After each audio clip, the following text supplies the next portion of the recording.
you all, welcome back to Kindercrafty. So hopefully you have watched my intro to potty training video and my 5-step plan. This is the follow-up. This video is all about potty training on the go. So after you've gotten your little one to successfully potty train at home, you have to eventually resume all of your activities outside the home. That means play groups, story time, friend's house, errands, going out to eat, church. You know, you've got to get back out in the real world. So I'm going to share with you what I have packed in my little potty training on the go bag so that you can have a successful trip out and not be too nervous that, you know, an accident's going to happen and you're not going to be prepared. But I will have to tell you all, I'm going to tell you two things. I'm going to open up. I had a moment of weakness. I almost, for my first outing on day 5, we just went for a ride in the car because I wanted to get my little one out and ride in the car before I went out on day 6 to run errands. So anyway, that first trip out, I had this little moment where I almost put a Huggy slip-on diaper on my child. And I was like, no, I'm not going to do it. I'm going to put underpants on him. And so since then, of course, we've gone back to doing all of the things that I normally do. And I've gotten smart about what to pack in order to make that successful. Here's the other thing that I realized after, you know, I had that moment of weakness and almost put a diaper on, but I didn't. I realized that having been a kindergarten teacher for so long, kids have accidents all the time. So I kind of was like, you know what? There's probably a pretty big certainty that my child is going to have an accident out in public at some point between 1.5 years and like 6 years old. So I just have to learn to deal with it. So maybe, I don't know if that's comfort for you all or if that makes you nervous, but yes, you know, prepare your child ahead of time. Put them on the potty. I'm going to show you everything to pack to take with you, so in case there's an oops when you're out on the, you know, out running your errands and stuff. But just, you know, in the back of your mind, know that at some point, particularly when they're potty training, kids are going to have an accident. Okay, so in my intro to potty training video, I shared with you this bag. In it, all I had was that adapter seat, right? Because we'd only done like 1 or 2 errands. So I'm going to share it with you again in case you didn't see that video. It looks like this. It's a Munchkin brand. It's just an adapter seat with the little handles that goes on a toilet seat. This one I only use out in public. Don't worry that I'm touching it. I've already Lysoled it, y'all. That's in the bag too. This is only for potty training when we're out of the home. So in my bag I also have a towel. Now this is a towel that was in my linen closet. We don't use it anymore. And I actually haven't had to use it. It's just precautionary. And I packed this in case your child is in like the grocery cart seat and they have an accident and it's all over the floor. You can quickly, you know, at least get up some of it before you have to call management over and your family standing there with groceries and like a puddle around you all. Just saves a little bit of the embarrassment. Just in case. We haven't had to use it yet. We haven't had an accident out in public yet, you all. Keep your fingers crossed that I didn't just jinx myself. Okay. Also, in this bag, we've got lots of goodies. This is a piddle pad. I got it in the dog section. I got a small pack, like a 20 pack at Target. I don't have a dog, so I specifically bought these for potty training, and they have come in handy. If you watched that first video, the intro to potty training video, I had one of these under the potty seat at home in his bathroom. I also put one in his car seat for when we're traveling to and from places. I have one in the back of my station wagon, and I actually sometimes, you all, take his actual potty seat and put it in the back of the station wagon. I know that might sound gross, but it has saved me, you all. He's in a play group called Play at the Park, where they're playing at a different, you know, public park every week, and either the public parks don't have bathrooms or I just don't want to take him in that disgusting bathroom.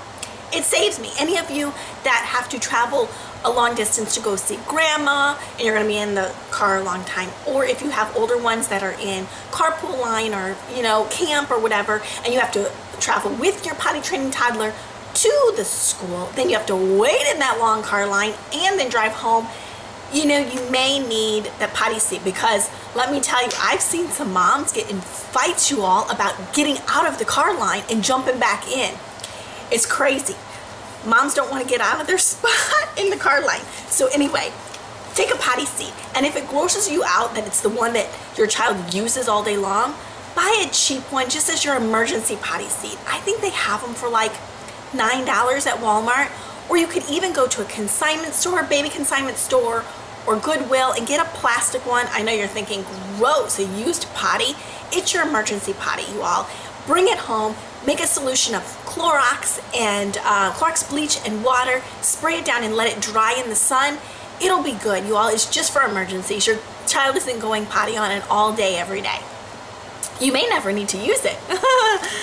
Okay, so that was a long story about piddle pads. Now, next, of course, you need a change of clothes. So, as you also saw in that intro video, my little boy prefers real underpants. He was not successful in the training pants, you all. He had accidents in these. So I'm actually using it just as my spare pair in case he has an accident out. I've got a pair of underwear that I can put on him so he has something dry to wear home. With that being said, I also have a pair of shorts. Cute, but we don't wear them very much. They didn't come with an outfit. It was a hand-me-down. They're elastic waist, which you all know is important when you're potty training. I had to get rid of all of his cute little onesies. I can't do the snaps anymore, you all. I had bought some cute shortalls. Any of you that have little boys know what those are. They're darling, but they have the snaps at the crotch. I bought a few for church and for nice dinners out, and I'm not gonna even be able to use them. But I didn't buy them new. I bought them at the consignment store.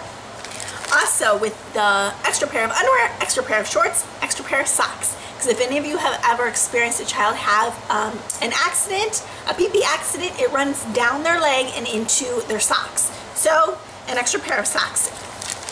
So I have all that. Haven't had to use it yet. Yay!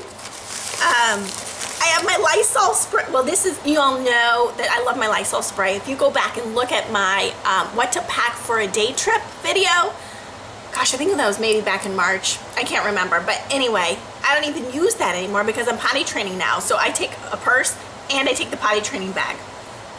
I love my Lysol spray. This is the Target brand, Up and Up. It's cheaper and it's just as good. I find the little ones in the travel section, you know, the little bins next to the cosmetics department in Target.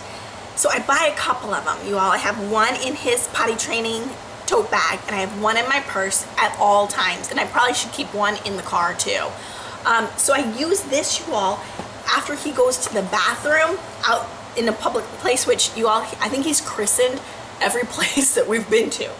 I just spray it down really quick. First of all, I start with the inside, spray that down, spray the outside and the handles. You're good to go until you get home and can do a more thorough job. So yay, disinfectant spray, that's what they're calling it. Eliminates odors, kills 99.9% of germs. I also have some disposable, washable, flushable wipes for poo-poos. My son has not gone poop outside of his home, the comfort of his home, yet. But I know you can use toilet paper, but I just feel like with toddlers, you want to get them extra clean, right? So, flushable wipes. And lastly, a plastic bag from the grocery store. This is just in case you have a pee-pee accident and you have to take wet clothes home, or if for some reason your child poops in like the potty that you're taking to the park, your actual travel potty, you have to clean up stuff. You get my drift, you know, you just do it like you do when you're picking up after a dog. Stick your hand in, pull it out backwards. You get the point, I'm not gonna gross you out. That's what I have in my travel bag. He has successfully gone, like I said, almost everywhere I go. And I think the reason that he's been so successful and hasn't had any accidents, you all, is because they have lots of false alarms, and I just roll with it. If he has just gone to the bathroom and he says he has to go again, I just go with it. I always show him the potty as soon as we go in places, because usually the bathroom is right by the front door. So when you go into Target, it's right there by the front door. When you go to the grocery store, right there by the front door. When we went to story time at Barnes & Noble, it's right up by the kids section. We always go there first. Make a trip first. He knows that there's a potty there. Because all of a sudden, you all, after you're doing all of these errands and taking him back to all of his little play groups and stuff all week, he's gonna make this connection like, okay, everywhere we go, there's a potty. And mommy always has the things that I need to go. And whenever I say pee-pee or potty, she always takes me. Even you all, if you're at the other end of the store and they say it and you don't think that they have to go all the way back. Because guess what? It builds that confidence between you two, and you all know that he's gonna be successful, right? And if he doesn't, you've got plenty of stuff to clean it up. So I hope that was helpful, you all. If I can, after the baby wakes up, I will try to go down to the station wagon and film the back so you can see kind of how I have it set up, the little piddle pad, and then where I put the potty seat. So I'll take it down and actually show it for you. If I don't, you all can picture it in your mind. Just the back of the station wagon with a piddle pad and a potty seat. So I hope that was helpful, you all. If you have any questions or if you have any tips for me, those moms that have been potty training for a while, have any tips, I'd love them. Oh, I almost forgot. I just watched Al Har's monthly favorites. She did this like famous YouTube video about potty training in one day. Her oldest daughter was 24 months. She potty trained her in one day. And her youngest, she just potty trained her a couple months ago, maybe a month ago, was only 22 months and potty trained in one day, you all, with the underpants and everything in one day. Amazing. Anyway, in her monthly favorite, she talked about a fold-up potty seat, like adapter seat like this, but it folds up really small and even more compact, which you all know I love to just take as few things as possible. So I'm hoping to graduate to that eventually. I don't think I'll probably graduate to it quite yet because they don't have this little guard that little boys need. All you mommies of little boys know how important that is. Okay, so if you have any comments, I'd love to hear them. If you have any advice for me and tips and tricks, add them below, because all the other mommies watching, I'm sure, could benefit from your expertise too. All right, you all, good luck potty training. See you next time.